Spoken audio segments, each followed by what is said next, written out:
রাজনৈতিক ইস্যুতে হাজার মতপার্থক্য থাকলেও দেশের সম্মান আগে, সেই সম্মান রক্ষা করতে কেন্দ্রীয় সরকারের পাশে থাকার বার্তা দিলেন বাংলার মুখ্যমন্ত্রী মমতা বন্দ্যোপাধ্যায়। সোমবার দিল্লিতে G20 সম্মেলনের প্রস্তুতি বৈঠকে অংশ নিয়েছিলেন তিনি। সেখানে তিনি স্পষ্টভাবে জানিয়ে দেন, দেশের সম্মান যেখানে জড়িয়ে সেখানে মোদী সরকারকে তিনি সব রকম সহযোগিতা করবেন।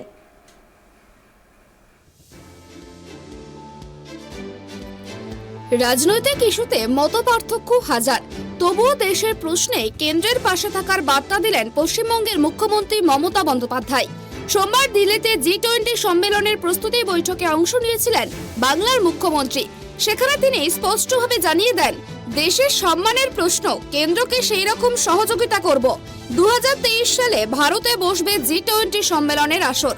আন্তর্জাতিক সেই সম্মেলনের মঞ্চে কিভাবে দেশের ঐতিহ্য তুলে ধরা হবে, কিভাবে আন্তর্জাতিক অতিথিদের আপ্যায়ন করা হবে, সেই সব নিয়েই এদিন দিল্লিতে প্রস্তুতি বৈঠক ছিল। সূত্রের খবর, বৈঠকে মিনিট পাঁচেকের বক্তব্য রাখেন বাংলার মুখ্যমন্ত্রী।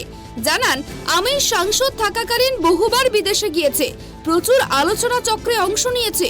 কিভাবে এই ধরনের সম্মেলন আয়োজন করতে হয় তার অভিজ্ঞতা রয়েছে। সমস্ত রকম ভাবে কেন্দ্রকে সাহায্য করব।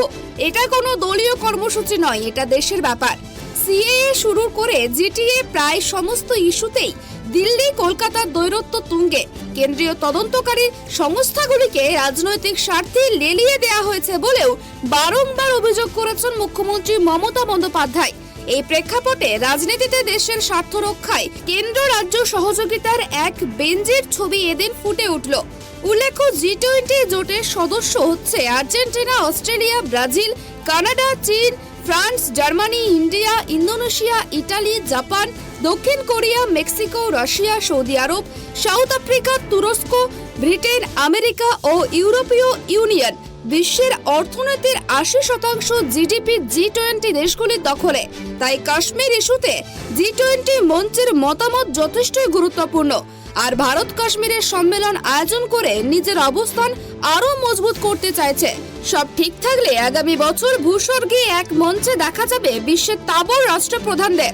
তাৎপর্যপূর্ণভাবেই বিশ্বের অর্থনীতির 80% জিডিপি G20 দেশগুলির দখলে। Bureau report, tribe TV.